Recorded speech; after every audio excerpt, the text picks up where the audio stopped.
Saudara-saudari terkasih di dalam Tuhan Yesus Kristus. Shalom, salam sejahtera dan berkah dalam. Kami, di Pendalaman Iman Katolik Online, menyadari di antara kita semua umat seiman dalam Tuhan Yesus Kristus. Banyak yang tidak sempat ataupun kurang tertarik untuk membaca Alkitab, maka dari itu kami memberikan rangkuman intisari isi masing-masing kitab per kitab dari Alkitab sesuai judul yang tertera di bawah ini. Maka diharapkan kita dapat memahami isi dalam masing-masing kitab tersebut. Selamat menyimak. Kitab Kisah Para Rasul. Ini adalah volume kedua dari sebuah karya yang memiliki dua bagian yang menjadi satu, yang saat ini kita sebut Lukas Kisah Para Rasul. Keduanya ditulis oleh penulis yang sama, Lukas, rekan seperjalanan Paulus. Ini jelas dari pembukaan kitab ini, di mana Lukas berkata, "Aku menulis dalam bukuku yang pertama, yaitu kitab Injil, tentang segala sesuatu yang mulai dilakukan dan diajarkan Yesus." Nah, di sini Lukas memberikan petunjuk tentang apa yang akan menjadi isi kitab Kisah Para Rasul ini.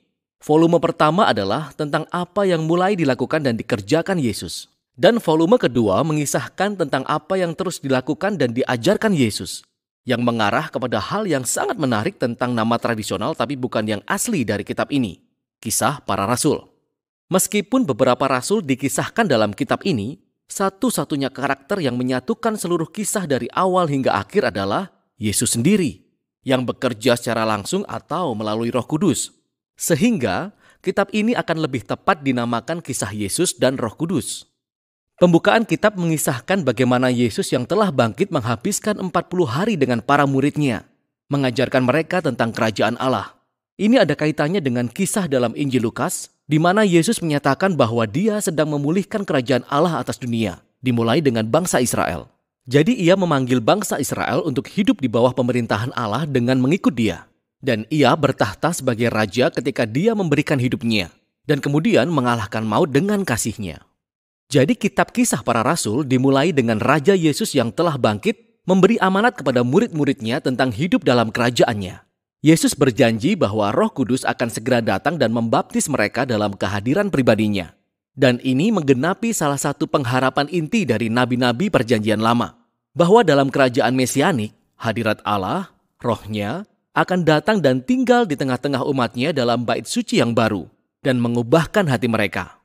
Sehingga Yesus berkata, ketika hal ini terjadi, Roh Kudus akan memperlengkapi murid-muridnya untuk menjadi saksiku di Yerusalem, Yudea, dan Samaria, dan sampai ke ujung bumi. Dari sini, Yesus terangkat di depan mata mereka sendiri, dan awan yang merupakan gambaran yang diambil dari kitab Daniel pasal 7 menunjukkan bahwa Yesus sedang bertahta sebagai anak manusia, yang dibenarkan setelah penderitaannya dan sekarang bersama-sama dengan Allah memerintah atas dunia ini. Kemudian, dia berjanji bahwa dia akan kembali suatu hari nanti. Demikianlah tema-tema utama dan susunan kitab Kisah Para Rasul mengalir dari pasal pembukaan ini. Ini adalah kisah tentang Yesus yang menuntun umatnya oleh Roh Kudus untuk pergi ke seluruh dunia dan mengundang semua bangsa untuk hidup di bawah pemerintahannya. Jadi, kisahnya akan dimulai dengan pesan itu menyebar di Yerusalem dan kemudian di daerah sekelilingnya, Yudea dan Samaria, yang penuh dengan orang-orang non-Yahudi. Dan dari sana, tersebar ke bangsa-bangsa sampai ke ujung bumi. Video ini hanya akan berfokus pada paruh pertama kitab ini. Jadi bagian yang berfokus di Yerusalem dimulai dengan para pengikut Yesus yang menantikan perayaan Pentakosta, ketika semua peziarah Yahudi dari seluruh dunia ada di kota itu. Dan Roh Kudus turun atas murid-murid seperti tiupan angin keras, dan tampaklah sesuatu seperti nyala api di atas kepala setiap orang. Dan mereka bersama-sama mulai mengumumkan dan menceritakan perbuatan Allah yang Maha Kuasa. Dan mereka berbicara dalam bahasa-bahasa yang tidak pernah mereka ketahui sebelumnya. Tetapi semua orang yang berkumpul di situ memahami sepenuhnya. Sekarang, untuk melihat apa yang Lukas tekankan dalam kisah ini, sangatlah penting untuk melihat akar perjanjian lama dari semua gambaran ini.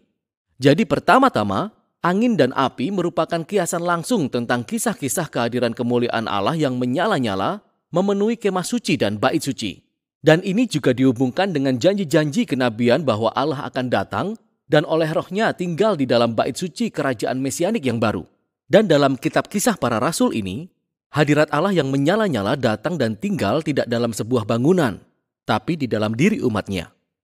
Lukas berkata bahwa bait suci baru yang dijanjikan oleh para nabi adalah keluarga perjanjian baru Yesus, umat kepunyaan Yesus. yang berhubungan dengan hal kedua yang ingin Lukas sampaikan di sini.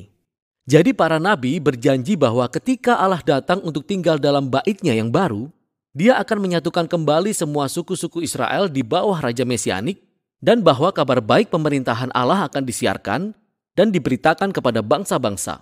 Lukas menjelaskan dengan rinci berbagai suku bangsa yang membentuk kumpulan orang Israel yang berada di sana pada hari Pentakosta dan yang menanggapi khotbah Petrus. Lalu para rasul terus mengundang orang-orang Israel untuk mengakui Yesus sebagai Mesias mereka, dan ribuan orang menanggapinya, membentuk komunitas-komunitas baru yang penuh kemurahan dan penyembahan dan perayaan. Tapi tidak semua orang merayakannya. Dari sini, Lukas menunjukkan bagaimana keluarga baru Yesus langsung menghadapi permusuhan dari para pemimpin Yerusalem. Dengan desain simetris yang menarik, Lukas menceritakan sebuah kisah tentang dua bait. Jadi bait suci Allah yang baru, komunitas pengikut Yesus, setiap hari mereka berkumpul di pelataran bait Allah dan dari rumah ke rumah. Nah, di antara peristiwa-peristiwa itu, ada dua kisah tentang Petrus dan rasul lainnya, yang menyembuhkan orang-orang di pelataran bait Allah, sehingga membuat mereka ditangkap oleh para pemimpin bait Allah.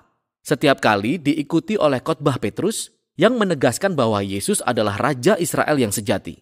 Dan di tengah semuanya ini adalah kisah tentang para pengikut Yesus yang menyumbangkan kekayaan dan milik mereka untuk mengumpulkan dana bersama untuk membantu orang miskin. Ini sangat keren, tapi sepertinya agak aneh jika Lukas menyebutkannya di sini. Sampai kita menyadari bahwa ini adalah kebiasaan yang digambarkan dalam hukum Taurat dan yang lazim terjadi di bait suci Yerusalem dan para pemimpinnya. Jadi maksud Lukas di sini jelas. Bait suci komunitas Yesus yang baru menggenapi tujuan yang dimaksudkan Allah bagi bait suci Yerusalem untuk menjadi tempat di mana langit dan bumi bertemu, di mana manusia menemui kemurahan Allah dan hadirat yang memulihkan. Dan konflik antara dua bait suci yang memuncak dalam Kisah Para Rasul pasal 6 dan 7 adalah gelombang penganiayaan pertama. Kemudian para pengikut Yesus, mereka terus bertambah banyak, membutuhkan lebih banyak pemimpin. Dan salah satu dari mereka, Stefanus, yakni seorang saksi pemberani bagi Yesus di Yerusalem.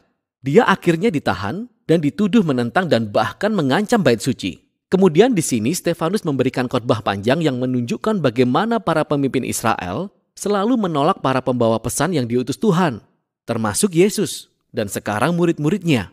Maka para pemimpin Yerusalem sangat marah. Mereka membunuh Stefanus dan memulai gelombang penganiayaan terhadap para pengikut Yesus yang memaksa sebagian besar dari mereka terusir keluar dari kota. Namun hal ini memiliki efek paradoks.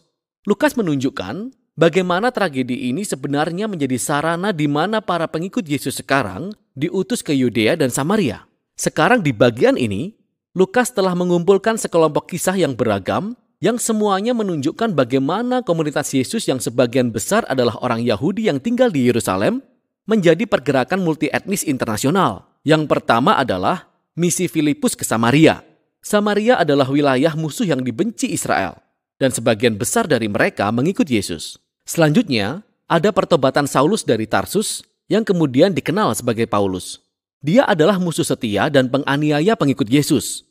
Hingga secara pribadi dia bertemu Yesus yang telah bangkit dan kemudian dia menjadi pendukung Yesus yang gigih. Selanjutnya adalah kisah Petrus yang mendapatkan penglihatan mengenai bagaimana Allah tidak memandang orang-orang bukan Yahudi najis secara ritual atau tidak layak bergabung ke dalam keluarga Yesus.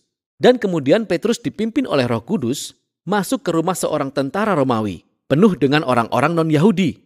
Dan mereka semua meresponi kabar baik tentang Yesus. Bahkan Roh Kudus datang dengan dahsyatnya atas mereka, sama seperti yang dia lakukan kepada murid-murid Yahudi di pasal 2.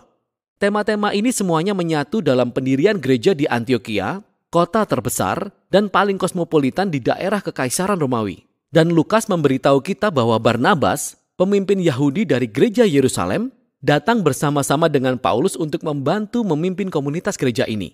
Dengan demikian, ini menjadi gereja multi-etnis terbesar pertama dalam sejarah. Disitulah para pengikut Yesus disebut Kristen untuk pertama kali. Dan dari sinilah misionaris-misionaris internasional pertama diutus. Jadi kita melihat amanat agung Yesus menjadi kenyataan. Dan ini membawa kita ke dalam sisa kisah Lukas. Tapi untuk sekarang, demikianlah isi paruh pertama kitab Kisah Para Rasul.